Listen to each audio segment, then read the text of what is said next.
It's time for the first Mac Geek Gab of 2023, and listener Scott brings us our quick tip of the week with, rather than press the crown and then scroll or poke around in the grid of the Apple Watch, I simply press and hold the crown and launch Siri, and then tell her to launch heart rate or launch workout or whatever app you need. Much easier than the grid view or the list view when scrolling around. More tips like this, plus your questions answered today on Mac Geek Gab 962 for January 2nd, 2023.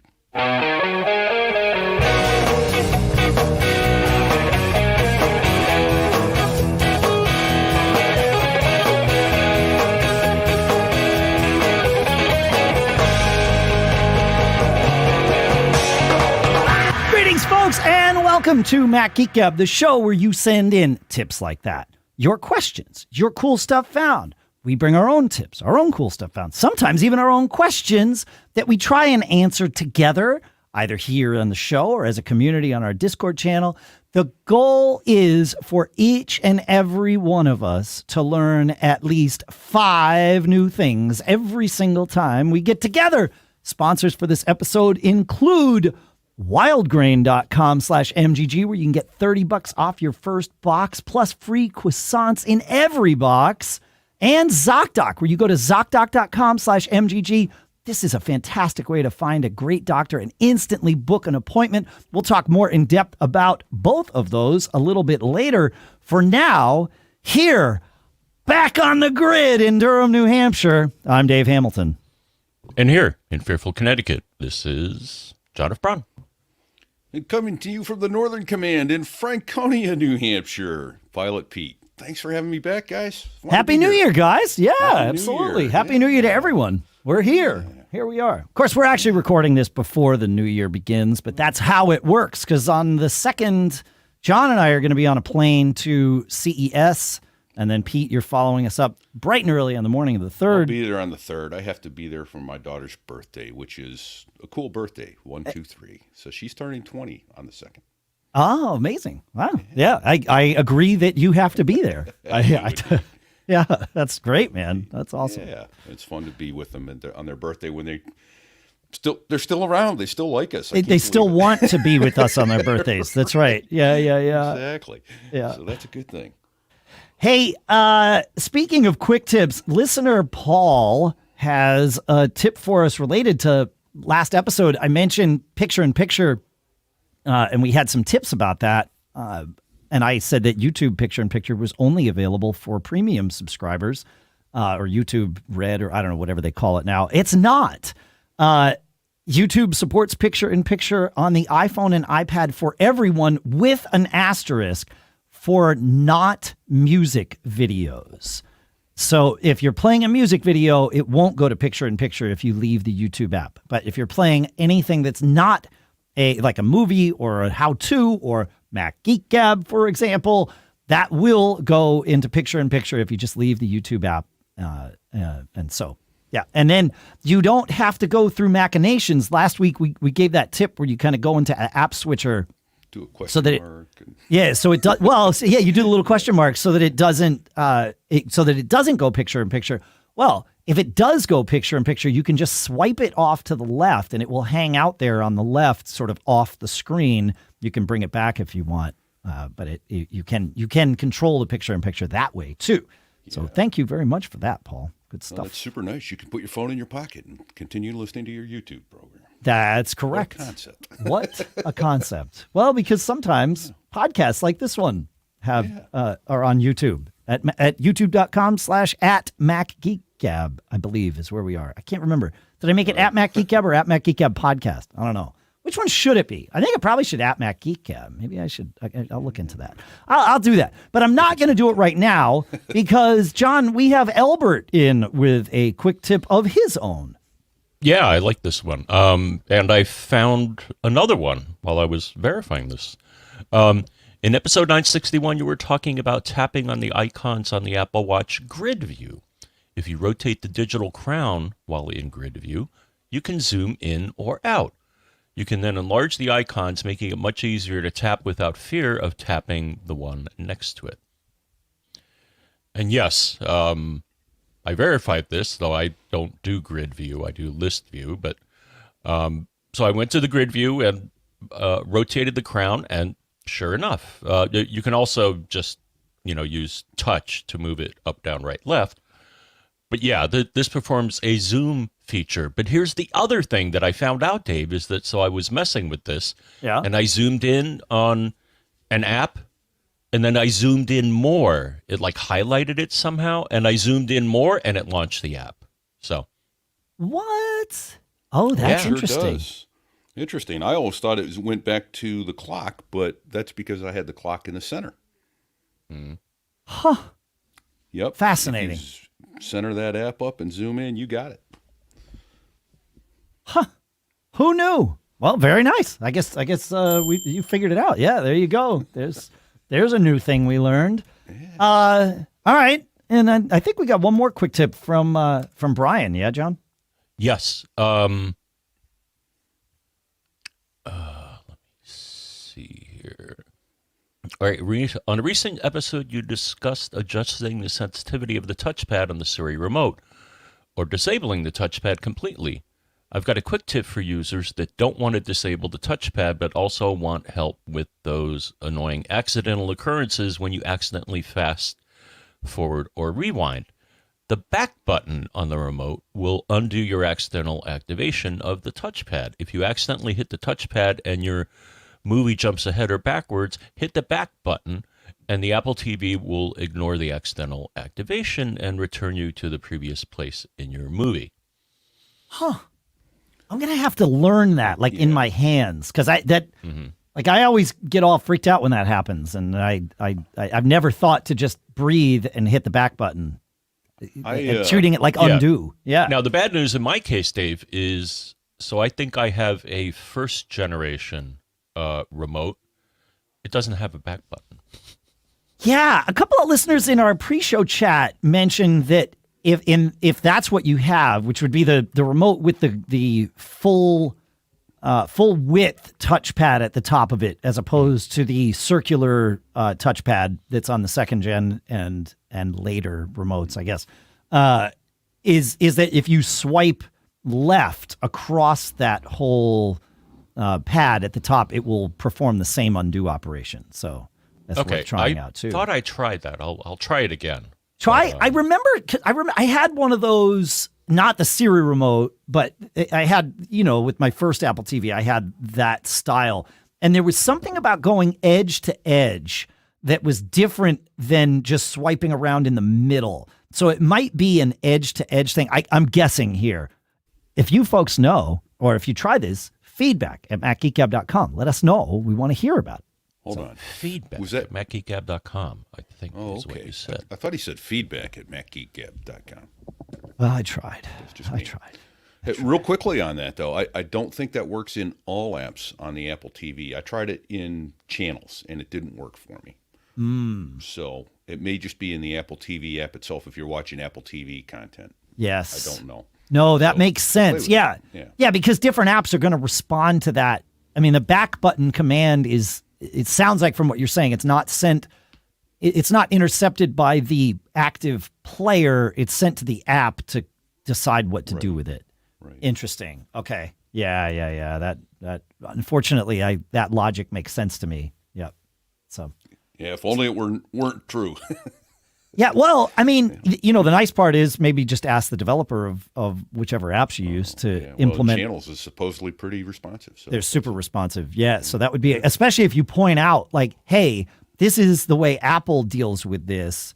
Can you adopt the same functionality? Yeah, that'd be nice. Yeah, and they'd have to figure out, like, because the back button should be the back button most of the time. It's just if you do an accidental swipe, but how long after that accidental swipe does the back button stay in quote unquote undo mode versus going back to regular mode? Apple tests the crap out of that stuff. And that's why one of the reasons we really like Apple devices is because of that. So, yeah, I don't know.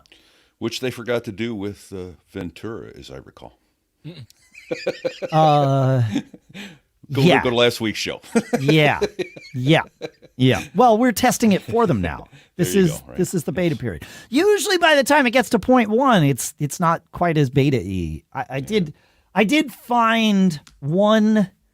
I think I mentioned during the show that I was having some core audio jankiness Right. with Ventura, and I realized at least some of it, but definitely not all of it. It was related to running a driver, I'll call it, a virtual audio driver called Black Hole, which is a lot like Soundflower used to be. It's a lot like what Loopback is. When Loopback first came out, it was the latency of it wasn't quite right, so I had to use Black Hole. Black Hole has not been updated for Ventura. The developer says that it's fine. I proved this morning that it is not fine. And so now I'm using Loopback for everything, and that seems to be better. But there's still moments where coreaudiod like spikes in CPU usage that never happened before Ventura. Right. So there's still some of this going on. I don't know. We'll see. Yeah. We'll get there. Hopefully Apple will get there. Yep. All right. Let's do some cool stuff found. Ben's got another URL based app chooser picker thing for us, right, John? Yeah. So thanks for your recent mentions of browser choosers. I've been using Choosy for several years. I like that it offers rules to specify a browser based on the source app, destination domain, etc. Okay. Cool. Have you tried? Do either of you guys use a browser picker? I do now. Yeah. I first had some problems with it. It's not intuitive. It's called OpenIn, but it's available in SetApp. Yep. So once I got it sorted out as to why it wasn't working, and you just have to dig around in the guts and play with it. And sure. There's probably some YouTube tutorials on it, that sort of thing. But I got it working, so now it's nice. It comes up and says, hey, which browser do you want? Or I can set it to work. Like when I go to StreamYard, I launch in Chrome. Yes. Right. That sort of thing. So I don't accidentally exactly. launch StreamYard in Safari, which is a total disaster. It's a disaster. Exactly. Yeah. And it can get even worse. That's right. Yes. Yeah. I like it as we mentioned, for clicking on a link to a Zoom meeting and having it open the Zoom app as opposed to the bonus page in Safari that says, do you want to open the Zoom app? It's like, yeah, man, my meeting started 30 seconds ago. I'm late, Yeah, right. So, yeah. But isn't there something you have to do to get past that? Does Choosy automatically do that? Yeah, because I don't know about Choosy. I use Velja, Velja. Okay. That's the first one we mentioned in the recent crop of them, and Velja's been great. Yeah, it does it. I've got it on all my Macs. I don't even think about it anymore. Cool. It's great. Well, and it's like if I click a Google Meet link, I want to do those in Edge because Safari sucks for that stuff, and it just goes. So I don't even think it's forgotten about now. I configured, set it and forget it. It's Ronco, man. Right. It's good. Yep. And it really, really catches fish. And it really catches fish. That's right. Okay. Listener Paul he blew my mind this week, and maybe, just maybe, he'll blow yours too. So Paul writes, you guys need Cloudflare Tunnels. He says, a while back, I was fighting how to do backups between Synology with Hyper Backup and across different networks and all of that. And he says, I ended up using Zero Tier, but now I know many folks use WireGuard or simply Tailscale to accomplish that. And that is the right way to do that. If creating your own private LAN that knows no boundaries is what Tailscale does, right? It's magic. Well, now Paul has the magic for us for the public. He says, Cloudflare Tunnels allows me to do similar things without opening up firewall ports for specific tasks or having to rely on the speed hits of other companies' servers. And he sent us a YouTube video that I've linked in the show notes for us all here. What Cloudflare Tunnels does is you install a little app on one device on your network. So if you have an always-on server like a Mac or a disk station or a Linux box or whatever, you install their little thing, and that deals with connecting you to the outside world. Then you go and set up your tunnels, and this is all free on Cloudflare. I mean, you can pay for more, but I think you get like 50 tunnels for free or something, which if you're doing this for your home network. And then you go to Cloudflare and you attach, you have to have a domain because it's how this works, But then you can do like, I haven't done this, but I could do, Synology drive.macgeekgab.com. No ports need to be added or anything. And I go put that in Cloudflare Tunnels as the public address. And then I tell it, okay, point this to, 192.168.1.5 on port 5001 on my local network. And when you guys or anybody visits that URL, which doesn't exist, so you can try it. It's going to fail. But when you visit synologydrive.macgeekgab.com, if I had set up that tunnel, it would put you directly in touch with only that port on that device on my local network. So it's not like I'm exposing the device to the world, right? I don't have to do port forwarding. It can all be it could be port 443 for all I care. It can do HTTPS. Cloudflare handles the HTTPS for you. So it's basically being a reverse proxy, but you don't even have to know what a reverse proxy is. And it does it on and it's Cloudflare. So, they run half the internet nowadays. And this blew me away. It's worth watching the little video to see how it works. It's like a 9-minute video or whatever. And you can, on YouTube, you can, just like with podcasts, you can watch it like 1.5 speed. Highly recommend it. So there's another quick tip for you. But yeah. So Pete, ask the questions that I missed. And the one question I have is, so let's say that domain did exist. Sure. And I were to get there, are you limiting to one folder, say, on your No. It's one station? Service. So if no, what I'm saying, I didn't ask my question right. If I go there and you've pointed it to your disk drive, your Synology disk drive, yep, and are you opening your whole drive on that port there, or just are you limiting it to a given folder on that drive? Right. So Synology Drive was, I should have said maybe Synology Office, right? Okay. Because that's an easier example without confusion. So yes, Synology Office, you'd point there and then it would only be Synology Office. You wouldn't be able to get to any of the other things that run on my disk station.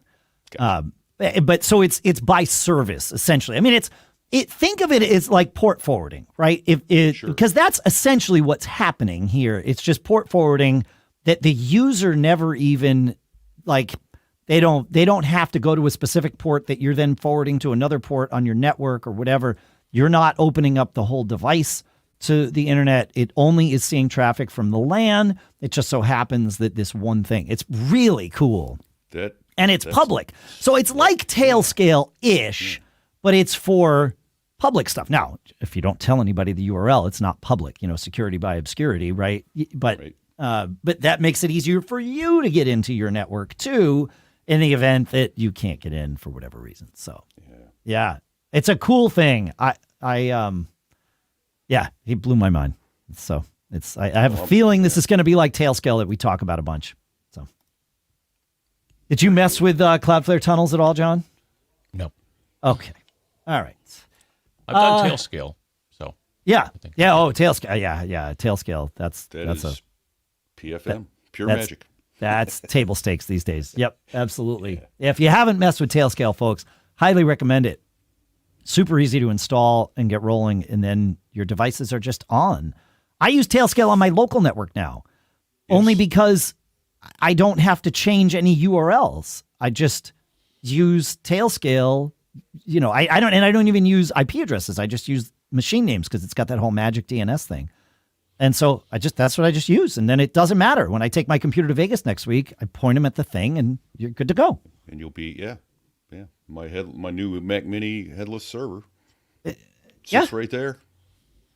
I just point to it from anywhere in the world. Point to it from anywhere, as long as you're logged into Tailscale. Yeah. It's amazing. It's amazing.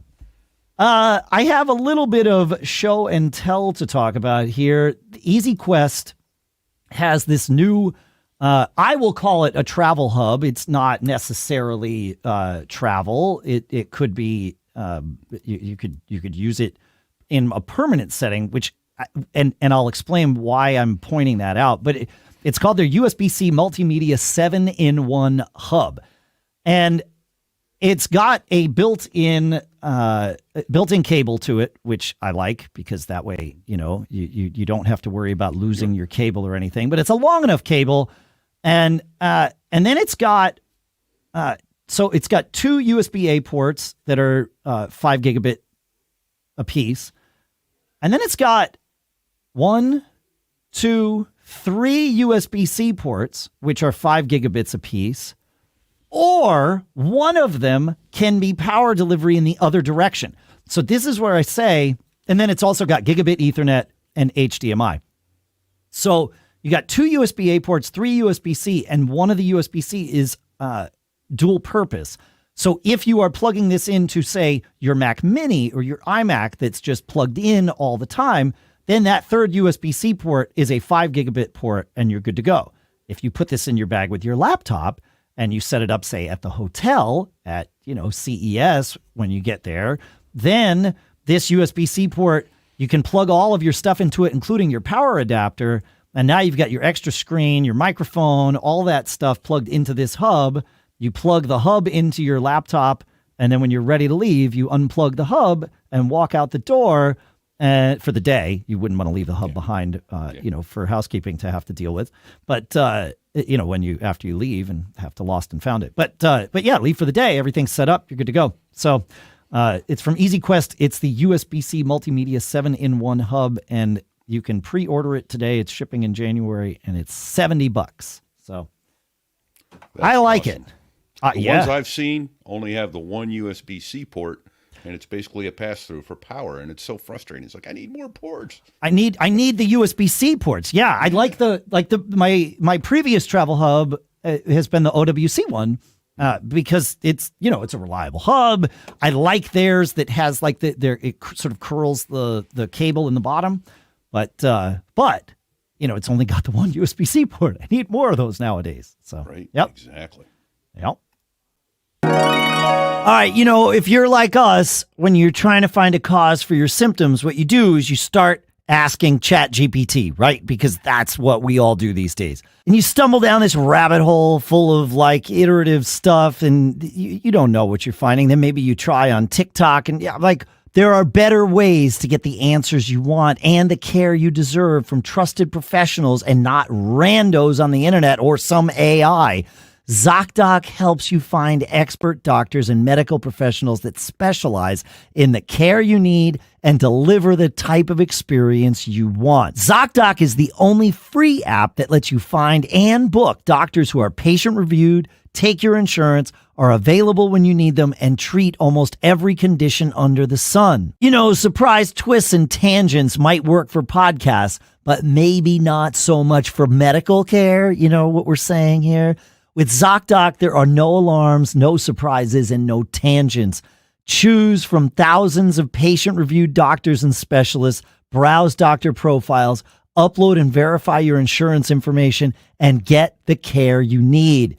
To do it, go to ZocDoc.com/MGG and download the Zocdoc app for free. Then find and book a top-rated doctor today. Many are available within 24 hours.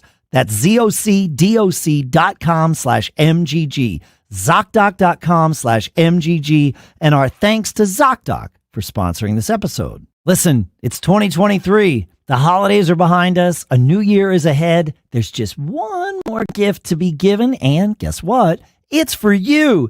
Give yourself the healthy and delicious gift that keeps on giving all year long with our sponsor, Wildgrain. Wildgrain is cool. It's the first ever bake from frozen subscription box for sourdough breads, fresh pastas, and artisanal pastries. Unlike typical supermarket bread, Wildgrain uses a slow fermentation process that's easier on your belly, lower in sugar, and rich in nutrients and antioxidants. Every item bakes from frozen in 25 minutes or less. We've done this. We got a bunch of stuff from the first thing that we used was this loaf of ciabatta bread, frozen, right? Because that's how it comes. That's how we kept it in our freezer until it was time. We set the oven for 20 minutes because that's what it told us to do. And then 20 minutes, we put it in. And then 20 minutes later, we had this delicious soft bread. I mean, it tasted like we just baked it ourselves. And I guess we did, but we didn't have to make it and then bake it. That's pretty cool. To kick off the year, Wildgrain is offering delicious products such as an ancient grain sourdough loaf and fresh artisan fettuccine pasta. All you have to do is sign up at wildgrain.com/MGG and choose which type of box you want to receive and how often. It's easy to reschedule, skip, or cancel. Plus, for a limited time, you can get $30 off your first box, plus free croissants in every box when you go to wildgrain.com/MGG to start your subscription. You heard me right. Free croissants in every box and $30 off your first box when you go to wildgrain.com/MGG. That's wildgrain.com/MGG, or you can use promo code MGG at checkout. Our thanks to Wildgrain for sponsoring this episode. All right, we talked recently about your headless Mac Mini, Pete. That you just mentioned. Well, we have some more advice for you in terms of getting the screen to be the resolution you want, even though you don't have a screen connected. Listener Rob says there's a reason for this issue that you're having where the screen size you can't control. He says on Intel Mac Minis running headless, the GPU is not fully engaged, which limits your choice of pixel counts. You can activate the GPU and get access to more and bigger screen resolution options by tricking it using a monitor adapter. And he says, I learned this trick from the folks at Mac Mini Colo because they have tons of headless minis there. And he recommends some sort of nerdy solutions for the dongle. But John, I think you and a couple of our listeners stumbled into some sort of mainstream ones, if you will. Yes. So Craig told us about the from our friends at OWC, the NewerTech Headless Mac HDMI dummy plug. Cool. So makes your Mac or whatever think that there's a monitor plugged in. And it's solutions, right? And that's it. It's that simple, huh? You just plug it. There's no it's Ronco. Set it and forget it. And it catches fish. I ordered one, but I haven't got it yet, so I don't know. Okay. But it's supposed to be coming, and I was looking for it on Amazon. I thought I ordered it on Amazon. I don't see my order, or I'd put it in the show. If I can find where I got it, I'll put it in the show notes.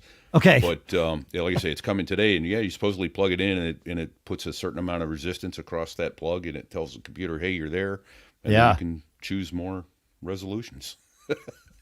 So. Pete, I lost you there for a second, and that's the core audio stuff in Ventura because I pulled up the website for this. So I lost you for about a second and a half there. So you said you just plug it in. Is that right? My understanding, it's a little HDMI dummy plug. Plug it in the back, and it puts a certain amount of resistance across whatever pins, and it makes the computer think it's got a monitor on board. Yeah. So I'll see if I can find where I ordered it. And okay. Yeah, cool. We've got the NewerTech. Yeah, I was going to say we've got the NewerTech link in the in the show notes. But if Amazon, it's $8.80 at Amazon. That's where I got it then. That's the one. Okay. Yep. I will put that link in the show notes so that you folks can just go right there and do it. So perfect, amazing. That's great. Yeah, $8. Okay. See. This is what I love about this show is finding these little things that make a huge difference for some of us. Not all of us, but for some of us. Yeah. If you're doing it, it matters immensely. And if you're not doing it, you don't care.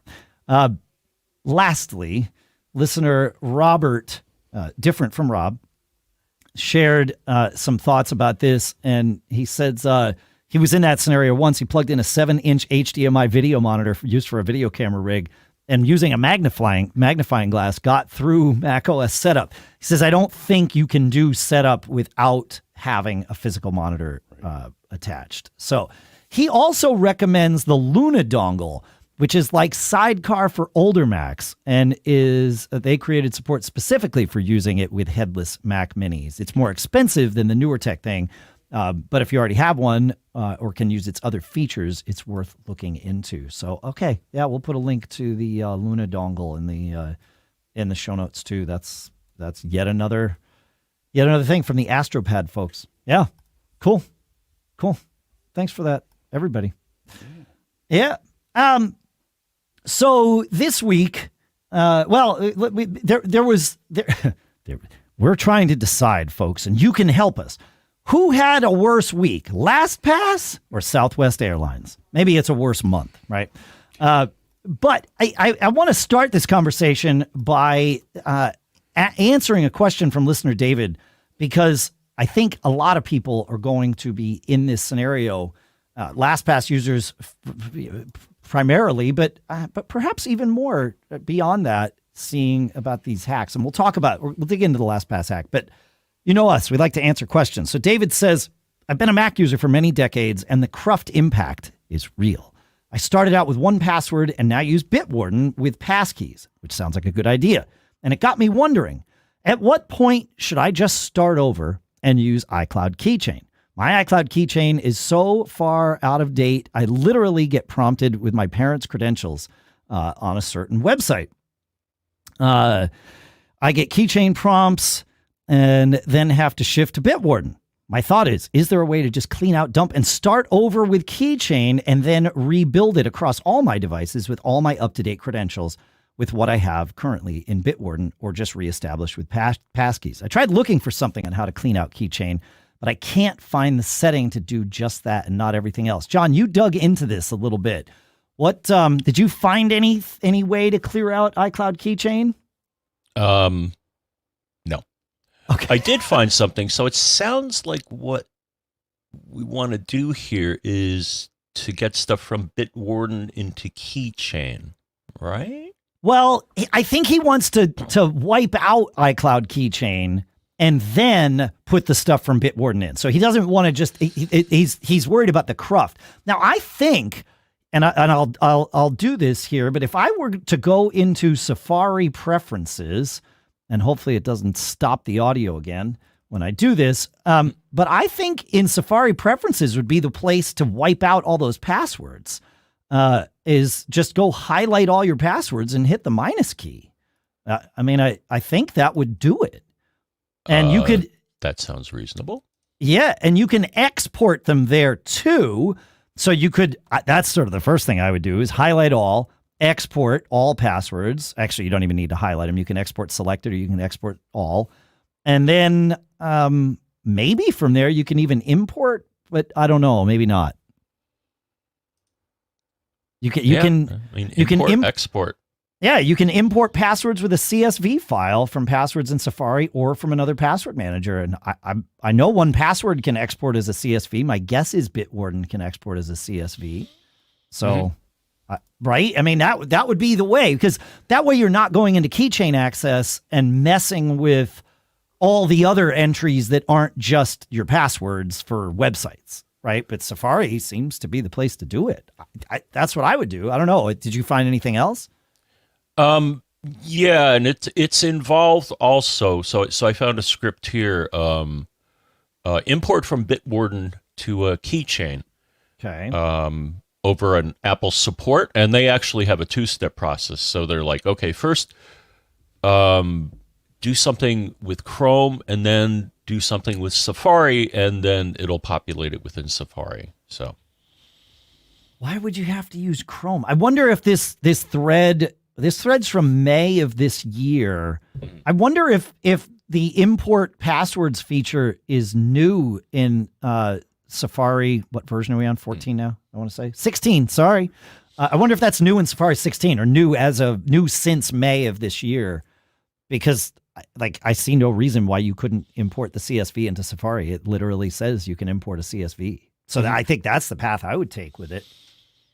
And that's, there's some merit to this. iCloud Keychain has come a long way. And now supports two-factor authentication. Obviously, Safari supports passkeys, as do some other browsers. As we head into that realm, we're not there yet, but we will be. So, that's not a terrible path. And it seems on the surface like a pretty straightforward path. I'm not going to say easy, because you're going to want to spot check these and make sure that the passwords that you think you imported are passwords that you imported. But I don't know. I mean, seems pretty straightforward. And then you're in iCloud Keychain, which is iCloud Keychain. I mean, I don't know. Pete, I can hear the wheels turning in your head. Yeah, I'm trying to. This gets deep, right? I mean, this is it's the keychain is interwoven into more than just Safari, obviously, and Chrome. Is there not a keychain app in utilities? There is on the Mac. Yes. Yeah. Yeah. Okay, so is he? Oh, yeah. And you could go into Keychain Access to wipe out your passwords, but there's more in the Keychain than just your iCloud, like than your website passwords, which is why I would do this in Safari, because you don't want to wind up deleting stuff like all your airport network passwords, which are also in Keychain, or whatever else you might like. I mean, there's a ton of different categories, and you could be safe about it and sort by categories and delete, but. It depends how much you want to nuke and pave, I guess. It depends. Yes. Yeah, exactly. Okay. I was trying to do a surgical strike here. Yeah. Okay. I see. All right. That makes more sense to me then. All right. Well. Yeah. So, this, as I said, is timely because of the information we had. Well, I'm trying to. I want to make sure we use the right terms, because the updated information that we got from LastPass this week, that the breach that they announced in August that was no big deal, it turns out kind of a big deal. John, you dug into this too. And I think I have a picture of it, but I think you dug more. What did hackers get? What's out there on the dark web being sold about me? So they expose some personal information that they had on file, like your name, your address, your phone number. Okay. And a few other pieces of information. I mean, they have Yikes. a post, which I'll link to, of course. And looking at the data that was revealed, none of it really concerned me. It's like, well, so what? You got my email, or you got my name, or my address. I mean, that's all public information. So, I mean, it could make me a target. I don't know. Well, but wait, there's far more. Well, yeah. Well, okay. but here was the problem of what did get released is that whoever hacked them got vaults of people's passwords, and so that's bad. Now, so they know that this vault, just so I can paint the picture here and make sure I understand it. This vault that they got, or this series of vaults, they can cross-reference it and say, okay, this vault that is encrypted, I believe you're going to dive into that for us, belongs to John F. Braun in Fairfield, Connecticut, at this address with this phone number and this email. Yeah. Mm-hmm. Correct. That's what it sounds like. Yeah. So it's not just that they have this blob of vaults; they know whose vault each of these is. Yeah, right. That's bad. Okay, all right. That's really bad. What they don't have is your master password. So your vault is protected with a master password. If they try to brute force hack your vault, depending on how good your master password is, that could take a while.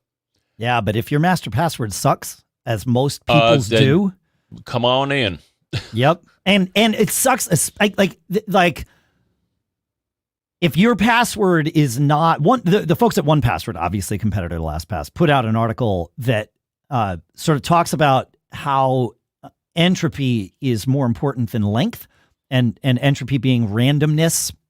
And I know I'm glossing over lots of that, but the uppercase, lowercase gibberish is far harder to guess than, this exclamation point is $ my asterisk password period vault comma, right? Like, even though that's got some special characters and maybe some upper and lower case, if you've got, a password that's based on words, that's way easier for today's engines to crack.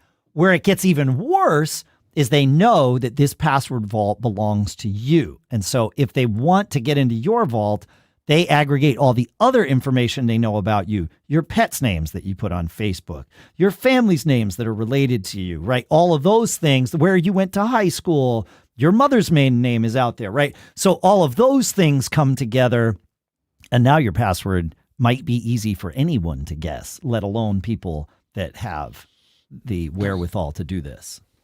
Yeah. Yeah. So the advice that I've seen is make sure you have a good master password. Well, make sure you had a good master password, but since there's no time machines, make a better one. Well, yeah, I mean, that's good general advice, but for people who used LastPass, I mean, I think the advice is, at the very least, change 100% of your passwords. First, change your master password to something else. Like, that's step one. And then change 100% of your master passwords. And in that process, if you're going to do that once, and that's a major pain in the neck, if you're going to do that once, maybe do it in a different password manager. Mm-hmm. Right? Mm-hmm. I know you're not going to leave LastPass, right? You're still a LastPass user, John? Yes, and one other thing that you may want to consider. So I enabled this a while ago. So LastPass has an authenticator, which is their multi-factor Sure. Solution, in that I can't unlock my vault unless I also provide a one-time code that is sent to my phone. Okay. So you may want to consider adding two-factor authentication, no matter what password manager you're using, if they offer it. If you don't have access to your phone, how would you get into your LastPass vault? Nope. So that's it. That's kind of the point. Yeah. But I mean, like, it's at a that hardware point, token, if you will. Well, but a phone isn't a hardware token because you can easily SIM spoof somebody, and that's not the right word that the hackers use. But like, your phone's not actually secure, especially SMS. Like, that can be totally intercepted.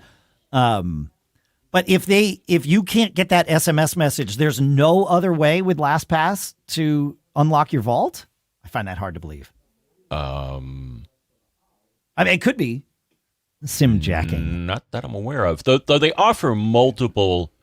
I was looking on their screen, and they support other authenticators like Google and other ones. So you do have a choice if you do want to do multi-factor authentication. But I mean, yeah, that's kind of the point of two-factor authentication, right? I mean, if you don't have the device that provides the token, then yeah, you can't get in. All right, so I'm not going to try and change your mind because it's nearly impossible. Yeah. However, knowing what you know and being in a position where you're responsible for the advice that you give to tens of thousands of people, the people that listen to this show, I'm going to ask you not what are you going to do. This could be a do as I say, don't do it as I do scenario. But what would you advise people to keep using 1Password? And I'm going to ask this question of all three of us, but I'll start with you. You mean LastPass? Sorry. No. Thank you, Pete. Yeah. Would you advise people to continue using LastPass knowing what we know? Thank you, Pete. Yeah. Thank goodness. No. Okay. Yeah. Yeah. Pete, if you're going to use a password manager, and some of the commentary out there, like Gruber, insulted me and lots of other people, but his advice was abandon ship, and if you keep using LastPass, you're an idiot. And it's like, okay. I mean, he might be Thanks, right. John. Yeah, well, right. Yeah, thanks, John. Well, he's this is how John Gruber is. He likes to be a little bit holier than thou. Soft sell it. He doesn't soft sell things when he decides not to soft sell them. That's right. Yeah. I agree with Gruber in sentiment. I don't know that I'd call people idiots. I would just call them, needs more information. But because, well, I mean, the reason I would say not to continue using LastPass at this point is because of how they handled this. I mean, first of all, they're getting hacked left and right. And so there's a long history of this. But then there's hey, it's August and we had a breach, but don't worry about it. Everything's going to be okay. It's not that big of a deal. And then, oh, hey, it's December. By the way, while you're all out, distracted with Christmas and New Year's, we're just going to, by the way, tell you that, yeah, they have your vaults. And if they have your password. Yeah, I mean, I don't like how they handled it. Yeah. I mean, they communicated this to their customers via email. And so I think, I got one a while ago when the initial event, and they're like, yeah, stay tuned. And then they updated the information, I think, in their blog. I don't think I got an email with the update. But yeah, I'm even worse. I'm with you in that the way they communicated this was poor, and that if I didn't travel in certain circles, I would never know about it. That's the thing. Probably not know about it. Yeah, exactly. Yep.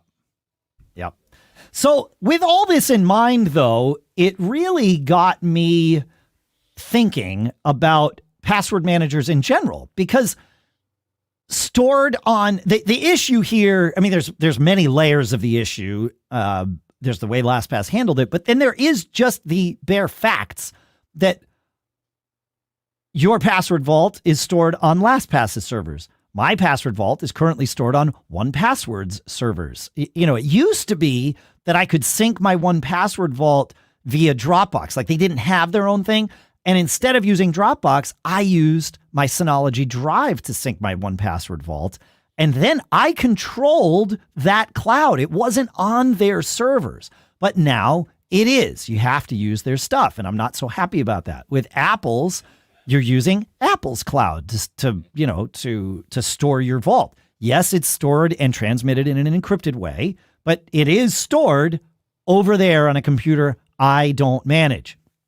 I would love, and maybe there's a way, and if there is, somebody tell me, feedback@macgeekgab.com.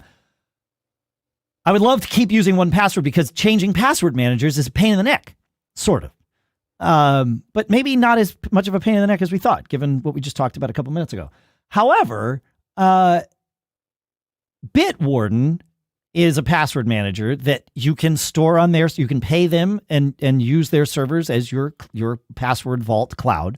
Or if you have a machine that you can run stuff on, like a disk station or a NAS of other brands, or a Mac that's running all the time, you can, I think, because you can do it in a Docker container. You can run VaultWarden, which is the open source Bitwarden vault manager that you run on your local, network. And you can have, vaults shared or data shared between other users. So it's not like you're just syncing for yourself. You can have passwords shared, which a lot of us do with our families and stuff now. And I think that's why 1Password had us move to their servers, was so that we could have multiple users log in and you can control permissions. You can do all that with Bitwarden.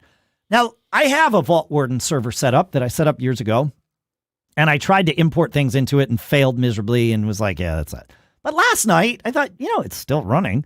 And so I cleared out the vault, which wasn't as easy as I would have liked it to be. Maybe I need to find an easier way. And I exported a 1Password export. And it turns out VaultWarden's import has gotten better over the years. And they can take not just a CSV, which certainly they can take, but they can take the 1Password backup format and slurp it in. So maybe, and it pulled in most, I will say, not everything, but there's some stuff that's missing, and I'm not sure why, and I need to dig into that. But I might just move to Bitwarden and control my own density. So evidently, Stacy Swingle in the comments somewhere here while we're doing this live, Facebook, thank you, says that they are still using 1Password with Dropbox syncing. But my guess is you can't share passwords with family members and things like that, because that's how that works. I think that may be 1Password 7. I don't know if that's... Yeah, I don't know that you can do it with 1Password 8. That's a good point.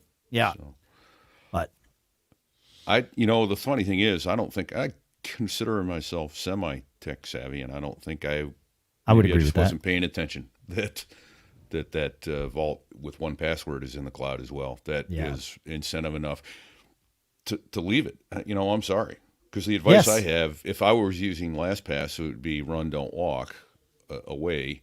It's easy for you to say because you're not using LastPass. Right. Now, that being said, I am using 1Password, and if I'm in the cloud with my vault, then that's done. That's over with. I will clear it out, and I will run Bitwarden. I had used it once before, but I went back to 1Password because it was easier to do across with the whole family. And now I'm gonna, it'll take some research to get everybody up to speed. And yes, lots of those discussions you don't like to have with your wife. Why are you changing this? That sort of thing.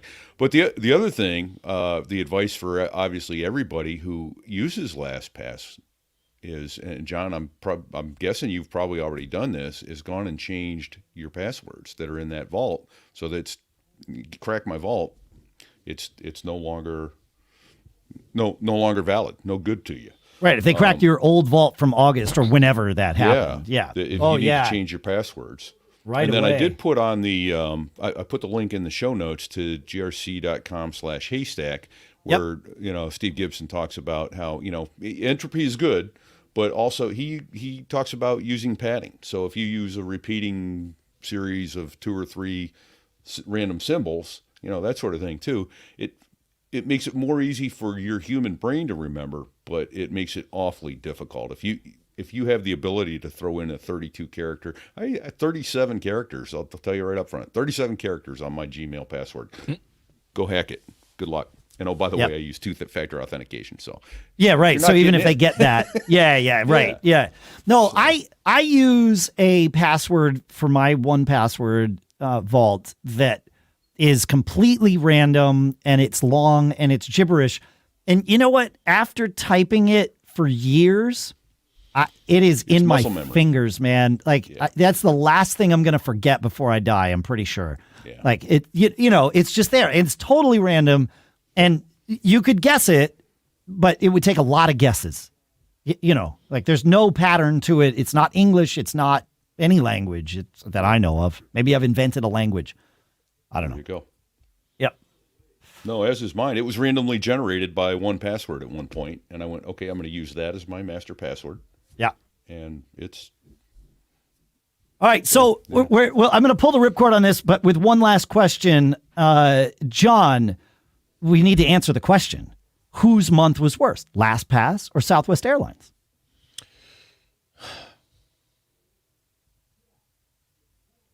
Just an answer.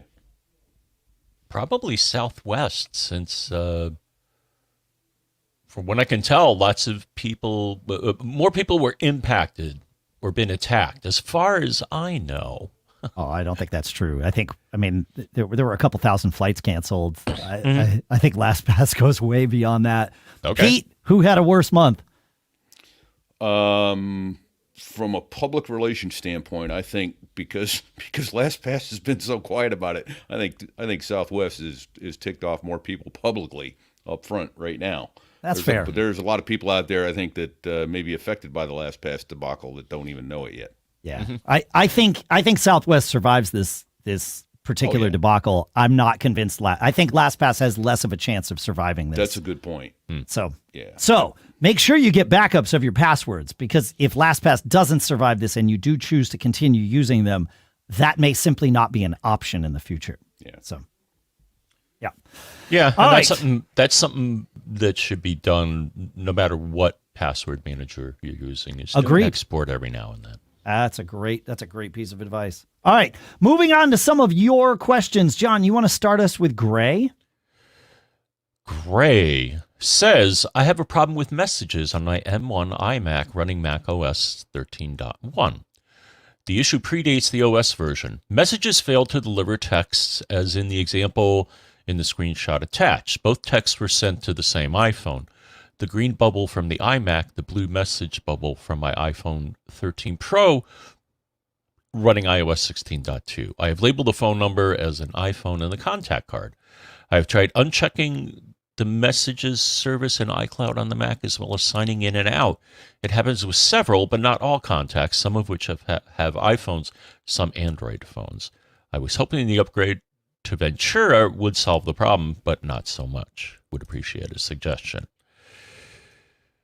And I made a suggestion. Whenever I had problems with messages, it's usually due to a configuration not being quite the same. So on iOS, look in Settings, Messages, Send and Receive, and make sure the info, be it a cell phone number or email, is selected, but probably more importantly for this case is there's also a start a new conversation from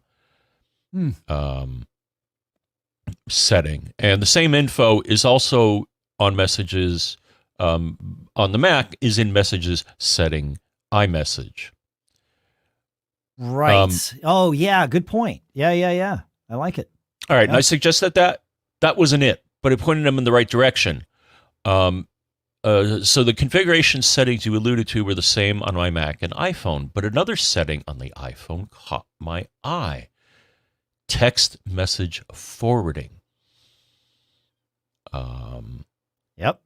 And apparently that had to be enabled for his Mac was previously not on the list of machines in that category. Once he turned that on, that seemed to fix the problem. Yeah, that's for iMessage will work because iMessage is a data only protocol, for lack of a better term, whereas the SMS is it has to go through your phone, and so you need it to forward from your phone to your devices, and you can pick which one. So yeah, that's a great piece of advice. So yeah, I like it.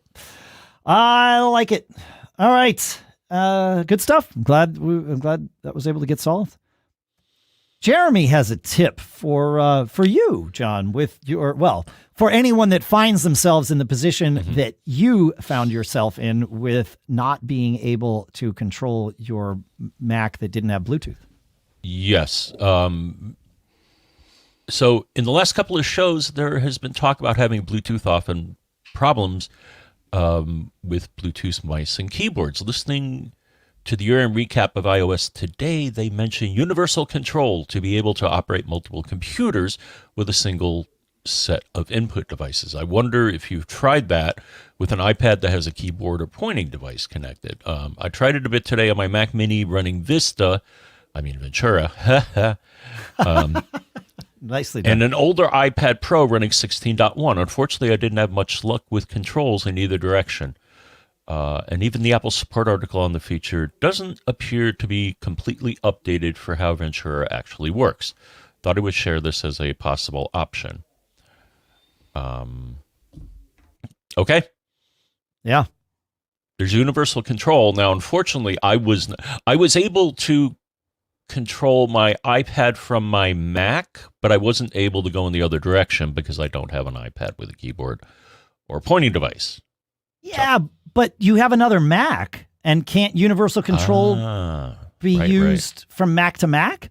I mean, I've had that problem when the Mac in the office on a different floor decides that its mouse and keyboard now control this one up here, and I have no idea. Like, it should put something on the screen that says, hey, I transferred control to the other device. Because I've had this happen a couple times and was lost until probably months. No, I mean, I wasn't just sitting there for months trying to figure out how to work, but I would force reboot the machine and all these things. And finally, once it was like, hey, I have an idea. So, yeah. No, and I've done it from Mac to Mac as well. Actually, during one show, all of a sudden my cursor disappeared, and I'm like, where'd it go? It went on my MacBook Pro, which is to my far left. Yeah. Dangerous. It should tell you when it's doing that. It's just my opinion. I have another opinion that I'd like to share, and we created a group or a channel or whatever you call it in our Discord, which is at macgeekup.com/Discord, called Fish Shakes or MGG Fish Shakes. So CarPlay, Apple Maps. I know you don't have CarPlay, John, but Pete, I think you do, right? Okay. Pete's nodding yes, but his mic's muted, so I'm gonna let him fix that problem. But so there we go. You have to be on the StreamYard page to unmute. Sorry. Okay, so when I say I want to go home in Apple Maps, I get a dialogue presented to me by CarPlay that says alerts only or something else, whatever it is. Go. It's I think it's what audio. It is. Yeah. Well, it implies full audio, right? It says alerts only or go. And it always gives me these two options. If I choose alerts only, then it doesn't tell me when I need to turn left and right or whatever. It just, but I can see it on the screen, which is fine, whatever. Right. However, it sets maps in that mode until I take it out, even days later. So if I turn off alerts, or alerts are off because of this alerts only thing, and then I say, I'm out and I say I want to go home again, and I get that dialogue that says alerts only or go, those two buttons do exactly the same thing. This is very un-Apple-like, and I can't believe it's still there, because no matter if it's already in alerts only, if I hit go, it stays in alerts only. You'd think, I as the user think, when you present me with two options, one is going to do something different than the other, and it should take me out of alerts only if I hit go, because the other option is alerts only. I know you don't have an answer for this. I don't. I could have sworn there were three buttons up there. One was like Oh, alerts only. There is full instruction. in the upper right. Like once you're in navigation mode, you can then go on the right and change it. I'm talking about when you are entering navigation mode, and specifically to home, it gives you two options: alerts only or go. And if you're already play with that in about an hour, then all right, yeah, when I right. head home, and I'll look at that and see what that is. Because the other thing, I've always left it in alerts only because my Apple Watch taps me when I got a coming turn. Oh, I turn that off, man.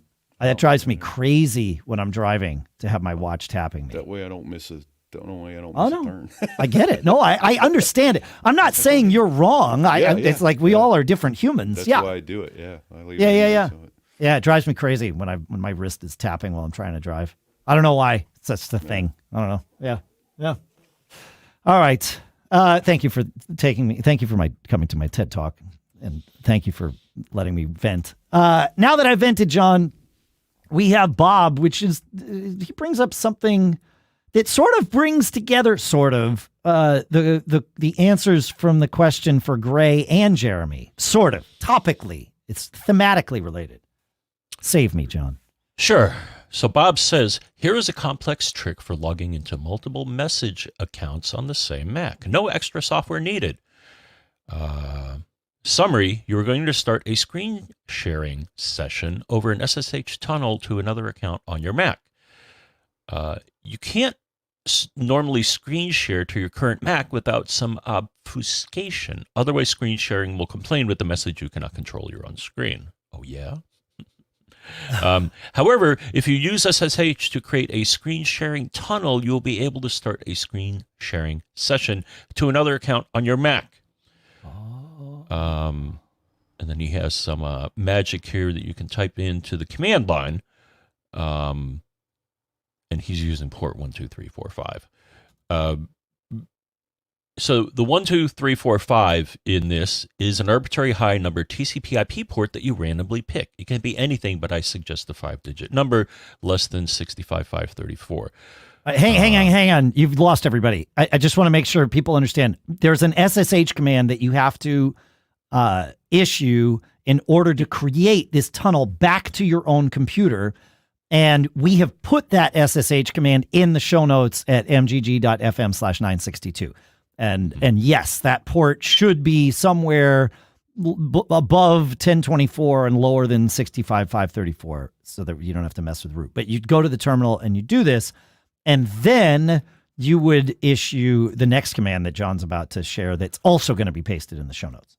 Right. And that would be VNC : //localhost : 12345, or whatever 5-digit number you just did in the last command.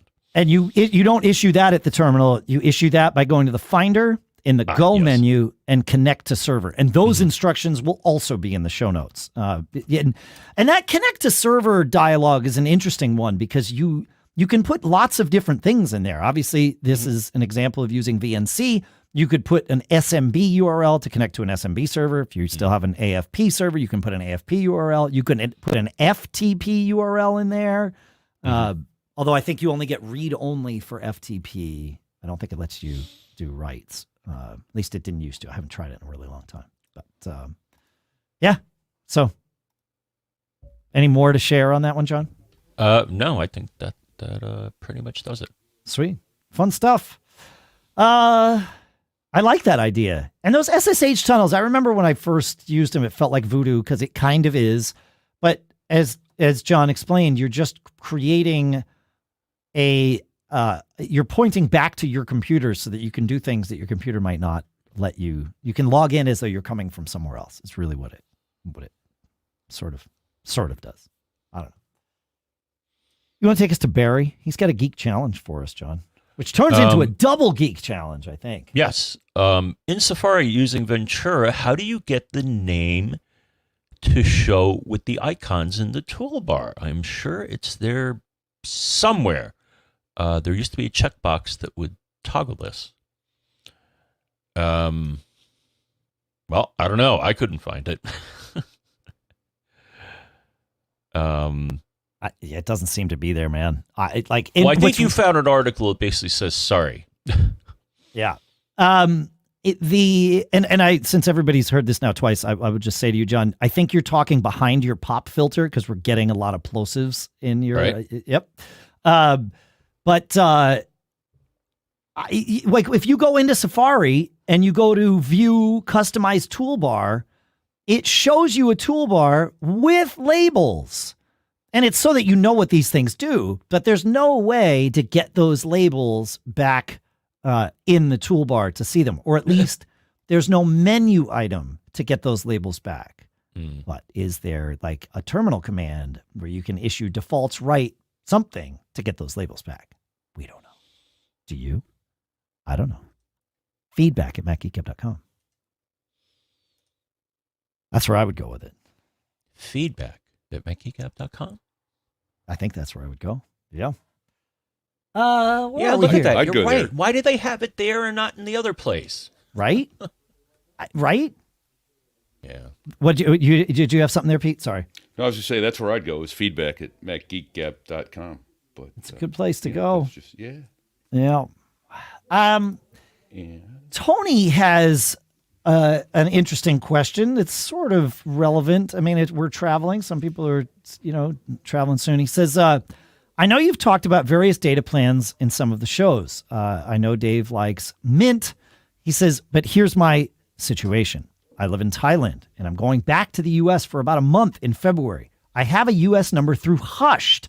Hushed, you asked. We're going to come back to that because that's an accidental cool stuff found. Wait, Hushed? Hushed. Okay, coming back. Yeah, okay, we'll come back, I promise. He says, the two people I talk to most have FaceTime, which is how we communicate now. I have an iPhone 12, so I can use eSIMs and dual SIMs and all that good stuff. He says, I don't think I'll need a lot of data since the people I'll be staying with have Wi-Fi. That said, I have no idea how much I would need. It would be mostly for communicating when I'm away from the home networks. I don't think I would be streaming much over cellular data. I'll be in California and Oregon if that matters. He says, I checked Mint Mobile, but it seems like they're focused on long-term plans. He says, I tried consumer cellular, and that seems like a possibility. Do you have any thoughts, or can you refer me to episodes that discuss this?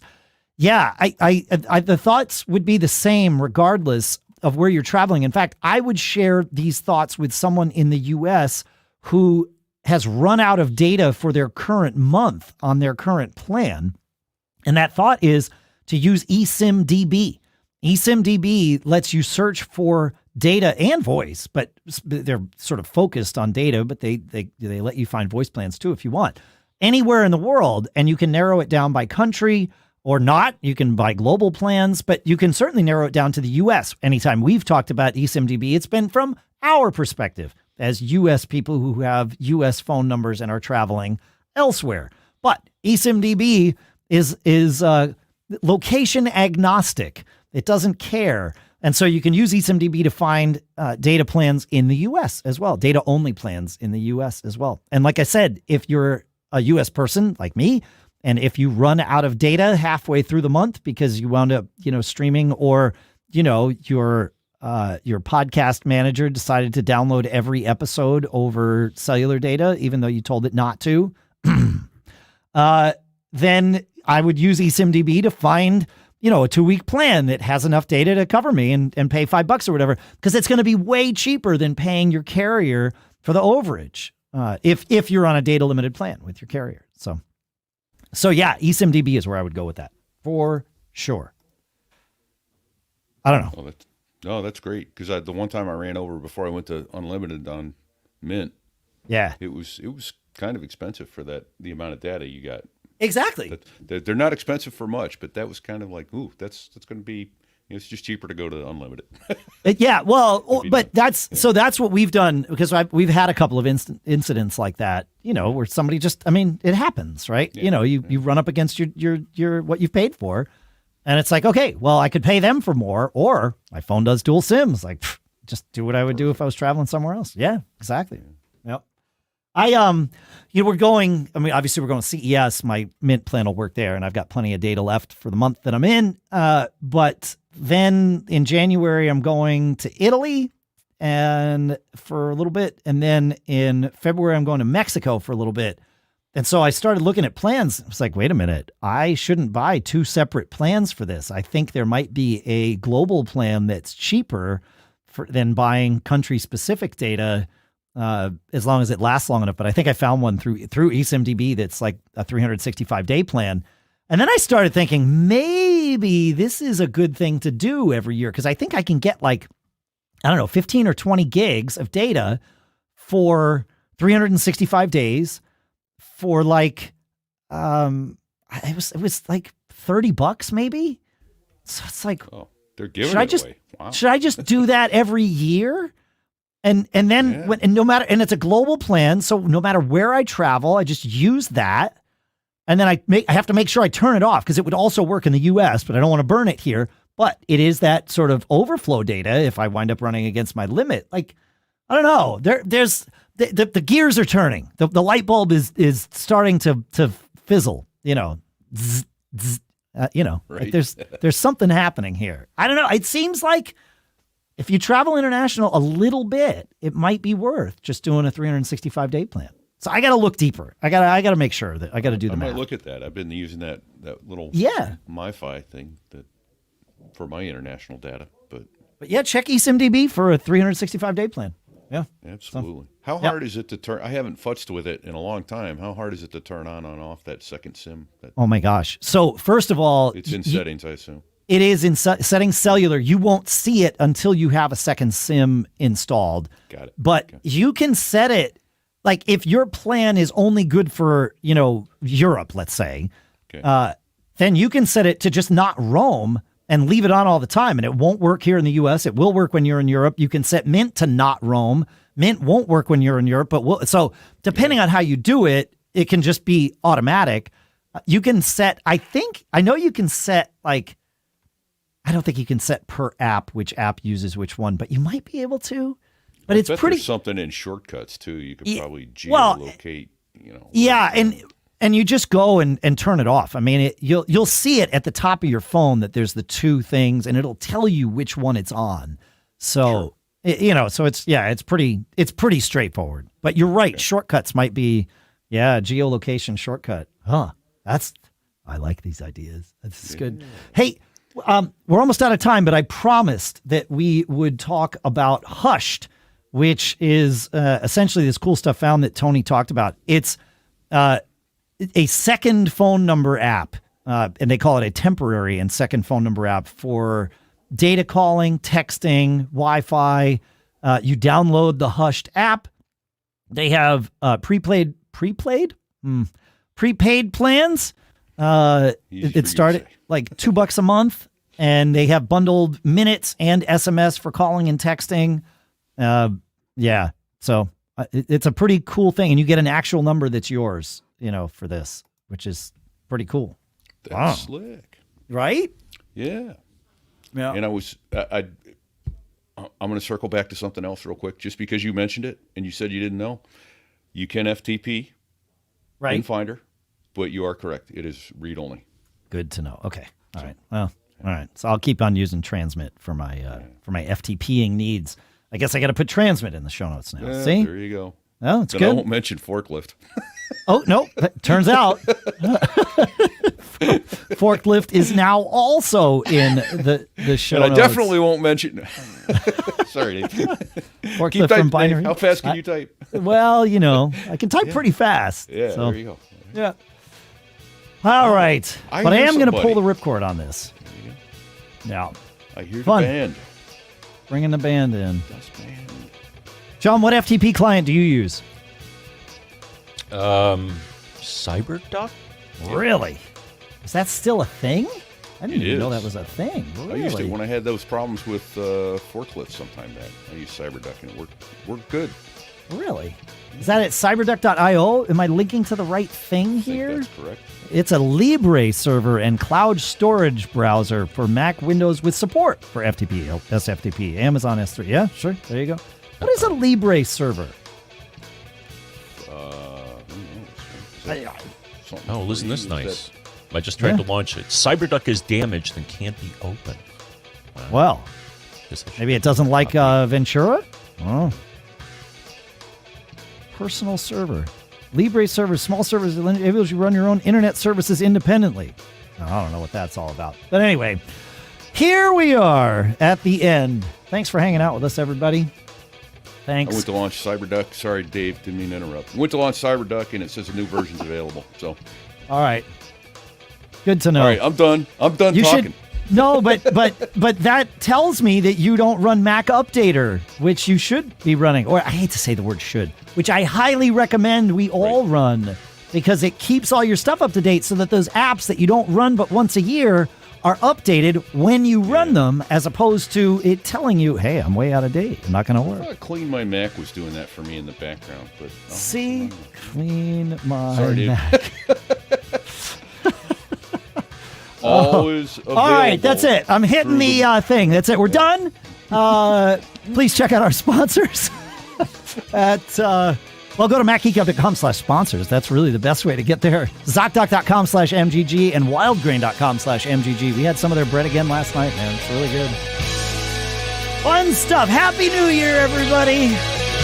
Happy New Year. We might record one from CES. We don't know, but we'll certainly be back on the 9th. John, you've been quiet. I hope nothing happened to you. Do you have some advice for people? The advice that I have for all of you, except you, is don't get caught.